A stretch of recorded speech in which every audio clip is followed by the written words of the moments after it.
Relay naghatag jud diri og seminar bali para awareness namo diri taga Binonido, specifically pod sa mga taga LGU mismo. Kay aron pod nga kami mismo may mo lead.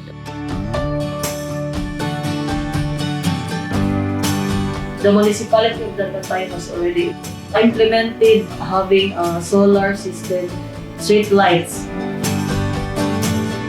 Nindot siya, kay bayro nun. Maayo gid diay nga mogamit tag solar lights kay mas makatipid ta sa kuryente. In fact, we're planning sa amo balay nga instead of karon sa electricity mag-solar na lang.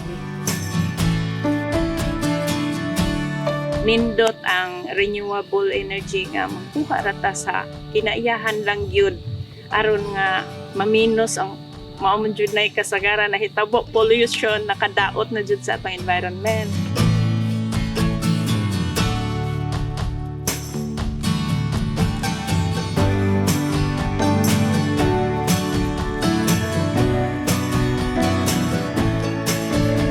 Nowadays, a lot of suppliers or manufacturers of solar PV where there's already a competition. There are different options. So if you cannot engage this installation of solar PV, then you can go with energy efficiency and energy conservation.